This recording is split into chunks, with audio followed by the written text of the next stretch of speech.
Hey guys, Tiago with Classical Technology here. Today we're going to be taking a look at the QQH Portable Monitor. I'm going to tell you guys some reason why I really like these little monitors. So this is the QQH monitor. It's about 15.6 inches, so maybe as big as your typical laptop, unless you have a really big gaming laptop like a 17-inch one. This is probably going to be a pretty decent size if you want something portable. Of course, you don't want to lug around something that's like 27 inches. That's not very portable at all. This is just going to be bigger than your typical tablet, so you can bring it to many different places. And first, let's talk about that portability. The size, as I mentioned, is definitely a major plus. With that portability, the inputs are very important. First, the power. You can use USB-C and you can plug it into a dongle like you would use with your phone or a wall adapter or something like that. Or even I've used these when I plug them into the USB-C port on my computer. That's a major plus if you don't have something that's maybe an extra slot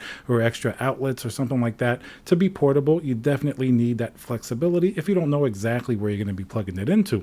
And then that goes also for having HDMI. Now, DisplayPort we usually use when we're using, really good gaming monitors, but with something like this, HDMI is more than enough with a, 60 hertz refresh rate, and it's going to be a lot more friendly to many different devices. You can plug this in to something like an Apple TV or even maybe a console or something like that in case you just needed something that's going to be more portable.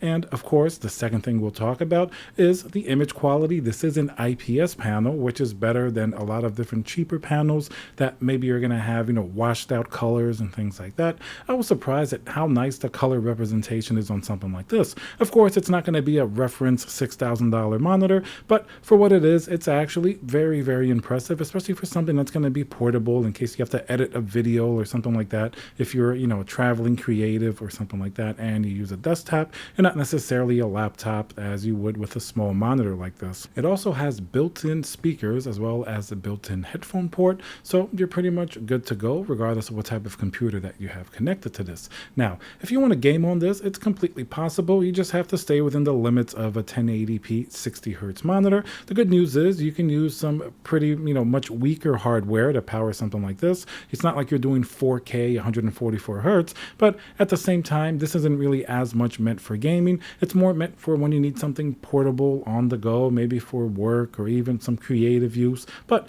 you certainly can game on this in case you have to go on vacation and you don't want to bring your 34-inch widescreen or 49-inch monitor. You can bring something like this and a little mini ITX computer, and I could actually see how you can get a lot of stuff done and even have some fun with some games with a monitor of this size. And of course, I love using these for various things. Like if I'm building a computer and I don't have it at a desk where it's going to be set up, this is so easy to just pop on top of the computer. It does come with this foldable stand that uses it as well as the protective case, much like an iPad or another tablet would have. So something like that, when I'm building a computer, I can troubleshoot and maybe install Windows before I'm ready to bring it to its final destination where it may be connected to a bigger monitor. Maybe the cabling is harder to get to when it's on the floor or something like that. So if you have a computer up on your desk and you want to test and see if Windows is installed or just take it through its paces, a portable monitor like this can also really be very useful.